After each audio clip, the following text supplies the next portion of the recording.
What's up guys, Luke from 8bitplus back again with another video, and today is a stinker. The console that we're working on in this video is so much of a stinker that it looks like it's been used as a drink coaster probably for the last 3 or 4 years, as well as inhaled more cigarette smoke than your aunt that lives in Las Vegas. So we're gonna go ahead and try to tear this thing down, clean it up, repaste the chip, maybe even bleach it back to white, and see what we can do to restore this thing and make it look good as new. If you like this kind of content, do me a favor and smash that like button, as well as subscribe with bell notifications turned on so you can catch me every time I post a new video. Now, before we get into the video, over at the 8bitplus YouTube channel, we are currently seeing unsubscribed rates of 62.8%. All we have to do is go down a little bit in this video, click that subscribe button, ding the bell, and we can get that 62% down to 0. I'll wait.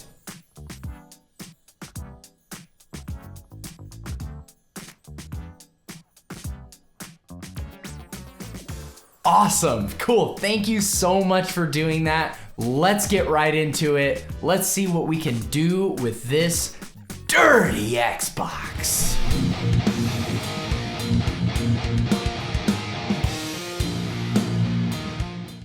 All right, we got sat down now, and it's time to start tearing down this cigarette box and give it the cleaning that she needs. First thing that we're gonna do is go ahead and remove the Xbox warranty label. Okay, so the first thing that we wanna do after removing that warranty label is kind of get under the black plastic piece with a pry tool of some sort. I'm using a Team Executor X-clamp remover tool that is typically used for Xbox 360s, Xbox Ones, and Series X systems with the X-clamps that they have on those, but I found that it works with so many things on the Xbox. This is one of the most versatile tools that you'll ever get, so if you would like one, I'll try to remember to put a link down in the description. Now, once we get that kind of wedged back beyond the little clip, we can now just kind of run down the outer edge of the Xbox with this pry tool and kind of like push down on the white plastic top housing, and then just kind of pry out the black piece away from it, and you'll eventually just start hearing pops and clicks. Don't get too nervous. There's not a whole lot that you're like gonna be able to damage here. If you want to avoid that completely, obviously you want to use a plastic tool or a tool that doesn't have quite as hard of a surface as the one that I'm using here. But just go down the line, take your time, and just wedge that piece out. When you hear a pop, slide it down. When you hear a pop, slide it down, and just go all the way around this thing. All right, now we've worked our way around and we pop the bottom off, and there's bugs, there's tobacco, there's all kinds of nastiness. Man, this is gonna be one hell of a ride. All right, now after that gag-worthy incident, now it's time to start tearing this thing down. We're gonna start by grabbing a Torx 9-bit and unscrewing all the green long-necked screws from the bottom of the Xbox. All right, now that we got all of those green Torx bit screws out, now it's time to flip it over and get ready for this nasty reveal. All right, well, I've finished barfing, and now I need to lift up the metal shroud that surrounds the Xbox. So the first thing that we need to do is take off the power panel as well as the Wi-Fi panel on the side. These are Torx 9 screws, not the Torx 10 screws that you used earlier to unscrew the green long-necked bits to kind of pull this top off. This is gonna be Torx 9 screws this time around. And actually take note, all the black screws are Torx 9 screws. So the ones that hold together the power panel as well as the Wi-Fi board and the X clamp on the bottom side of this case are all Torx 9 screw bits.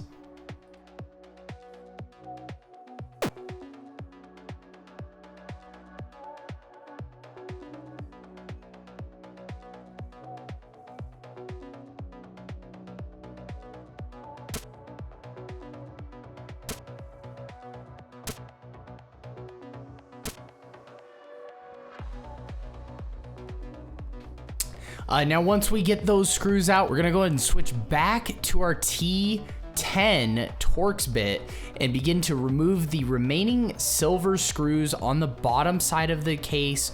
We have 1, 2, 3, 4, 5, 6, 7, 8 screws on the bottom of this case. We need to remove all of those so that we can retrieve our disk drive as well as our hard drive and our power supply. Pull those all out, as well as the motherboard after this is out should come out as well.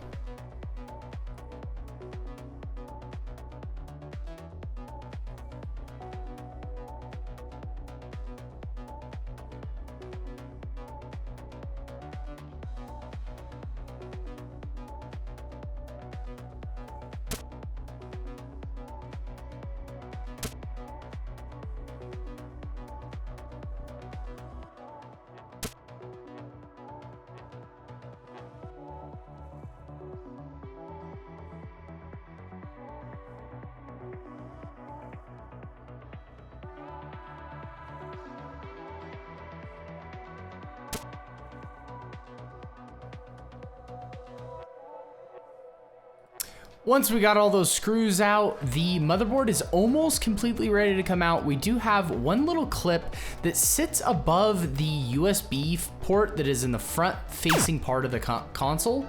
And that guy is removed by using just basically a spudger tool and just kind of wedging under it and then just prying and pushing out.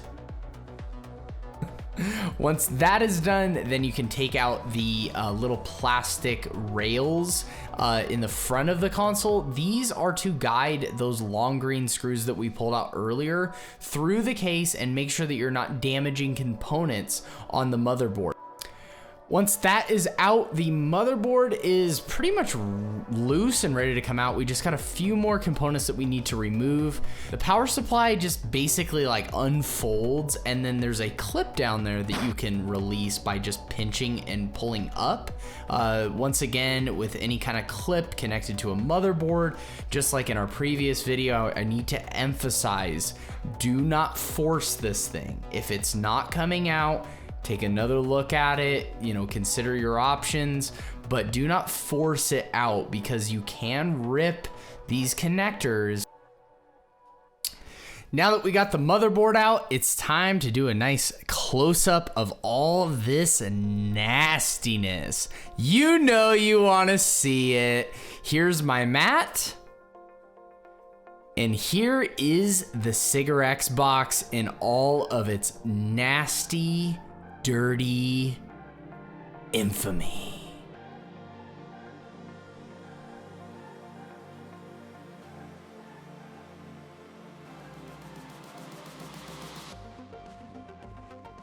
All right, now that we have looked at that grody-ness, it's time to start cleaning this bad boy up and bringing it back to a stock look. We will start by taking the motherboard and taking a little canned air / what I'm using is an air compressor and just spraying all that dust away from the motherboard. And wow, this one actually cleaned up pretty good, pretty fast. So we're off to a really strong start. And now it's time for subject 2, the power supply and all of its vents. So we're gonna blow that one out. And we're pretty much just gonna go ahead and proceed to blow out all the dust that we can from the various components that are inside of the Xbox. All right, so now that we got all those blown out, it's time to start working on the motherboard and get the APU unit repasted.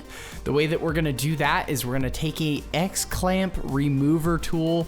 Once again, I will link this in the description down below so you can find it. This tool is very important, and it's very important to not use like an awl or a screwdriver I've seen people use, because you really can screw up and damage your board. Just get this tool. It'll make your life a lot easier, and it's not very expensive. So just click the link, buy the thing, and you'll thank me later for suggesting it to you. But we're gonna pry in between the 4 legs of the X-clamp and just kind of pry downward, and the X-clamp will release. There's a little notch in the heat sink that the X-clamp kind of sits into, so we just kind of pry up and it'll loosen it from that notch on all 4 corners, and then the X-clamp will release. We'll be able to pull out the fan as well as the heat sink that's attached to it and expose that APU unit and get started on cleaning it up and repasting the chip. All right, with all that out of the way, now it's time to start repasting our chip. Well, cleaning off the APU unit is what we want to do first. So I like to get them nice and clean.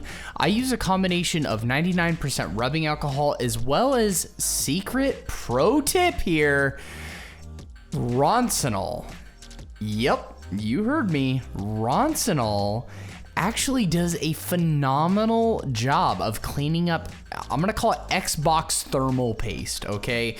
It just seems like they got a hold of this like cheap, nasty, crusty thermal paste, and it does not want to let go of the chips. But when you introduce Roncinol to this thing, you're gonna see it cleans right up and looks like shiny and amazing. So Roncinol is, yep, you guessed it, lighter fluid, so keep it away from any kind of open flame or anything like that. If you're a cigarette smoker, definitely don't smoke around it, but this stuff works amazing as a cleaning agent. So a little pro tip for you guys, Roncinol is the answer when it comes to Xbox APU unit thermal paste. Once that is done though, we're gonna grab the heatsink and give it the same exact treatment, cleaning off all that old thermal paste. All right, now that we got those both all cleaned up, now it's time to get some thermal paste, or a new set of thermal paste, applied to the APU unit. Nice MX4. I'll have a link for this in the description down below as well for you to go and check out. This is a pretty good thermal compound, but use this or the equivalent of, I've used the Noctua brand stuff in the past before, so either one of those would work really good. Or even AS5, Arctic Silver 5 is what a lot of people used back in the day. They would put their Arctic Silver 5 on all their Xboxes, including their toast. Now, once we get that squirted on and spread out with the spreader, we can move on to the next thing. And the next thing is to take our heat sink and thread it back through the holes and smash it down against the APU unit, and then reapply our X-clamp tool in just reverse order as we did before. I like to take the X-clamp and kind of like bend it back in the reverse direction after I put it back on. And I feel like that just kind of like increases the tension so that it's like back to where it was before, because when you are lifting it up and out, I feel like maybe you're removing some of that tension. So I want to get it back to stock as close as possible when doing this. Okay, so we're gonna go ahead and start tearing down the drive so that we can service it. And the first thing that we're gonna do is begin to remove the screws that are under the little foam pad. This is like a sound deadening pad for the drive so that it doesn't make a real loud noise when it's running. There's 2 silver screws. These are Phillips 1 screws, I want to say. They're Phillips 1 or 0 screws, and we're going to remove those two first. Now, once those are removed and organized, we're going to go ahead and remove the big black Torx screw. This is a Torx 10 screw from the bottom of the drive. This holds the little bracket that secures the drive to the chassis. It holds that plastic bracket on. So in order to remove the bottom shield, we're gonna need to remove this first. So pull that screw out, and the shield should be able to be unclipped and slid out. And by removing that plastic bracket, we expose two more Phillips 1 screws.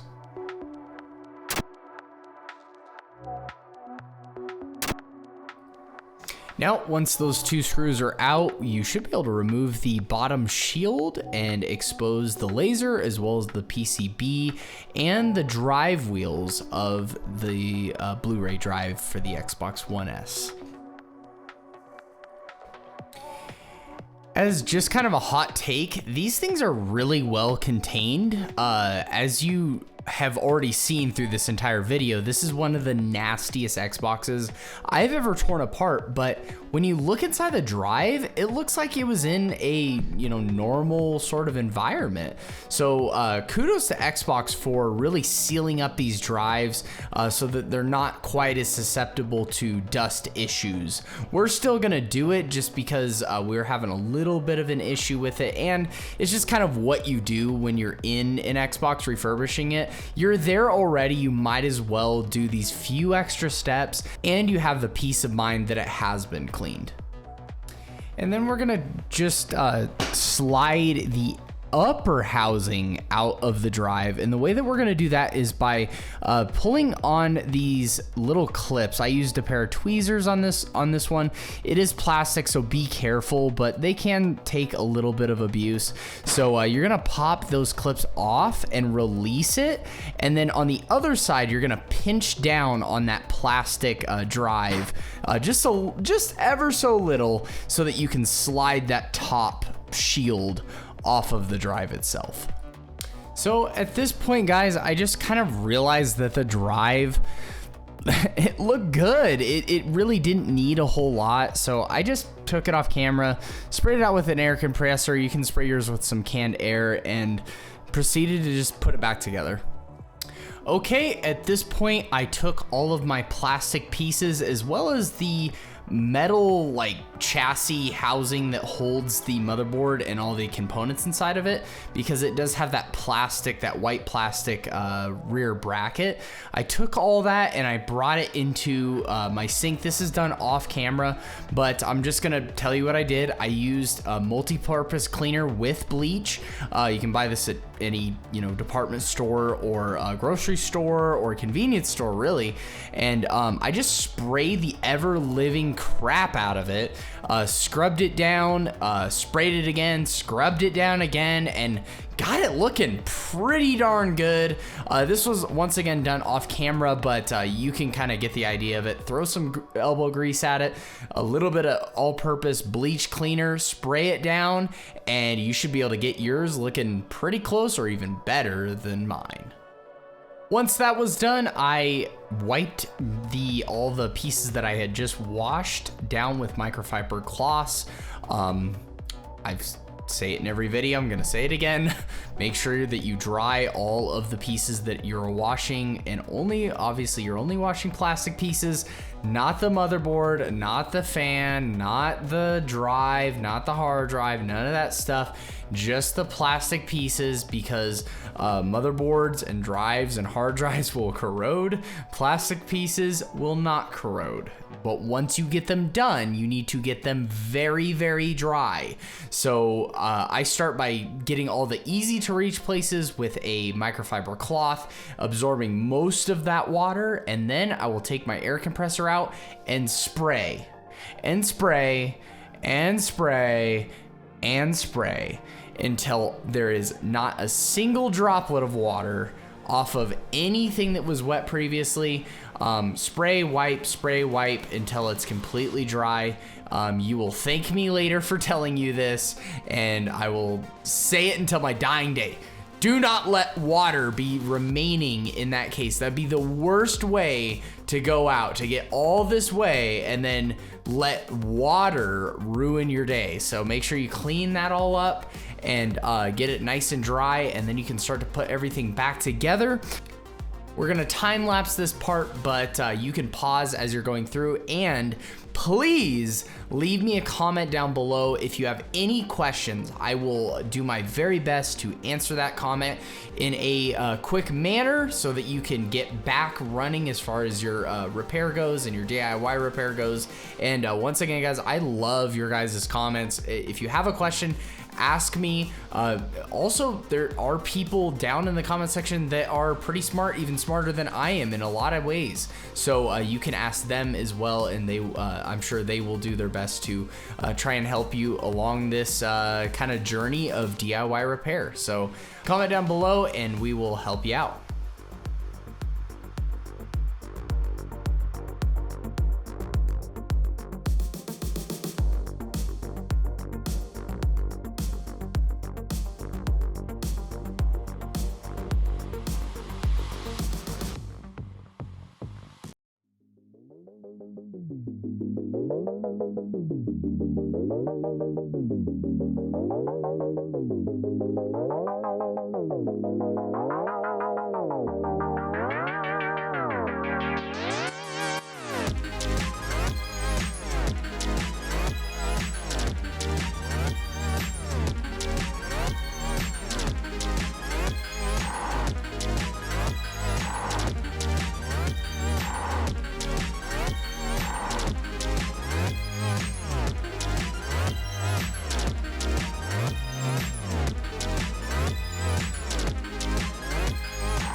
And man, this thing really turned around. That bleach spray and the scrubbing really did pay off, and man, this thing is so soft to the touch. It feels so clean, and just like, just look at it. So what a satisfying repair, guys. What a satisfying refurbishment. Man, that Xbox was a doozy, but with some perseverance and a little bit of elbow grease, we were able to get that thing cleaned up, looking good, running good, smelling like bleach. If you guys got value out of this video, do me a big favor and smash that like button, as well as subscribe with bell notifications turned on. But we are back, baby, and we are trying to get to that 1,000 subscriber mark. So if you could help us do that by clicking subscribe down below, it would be an absolute blessing to us, and we thank you very, very much. But that's enough for me, guys. What is the nastiest cigarette smoke ridden disaster of a console that you've ever encountered in your life? Tell us your stories in the comment section down below. But that's gonna do it for me, guys. Luke from 8bitplus signing out, and I'll see you in the next one. God bless.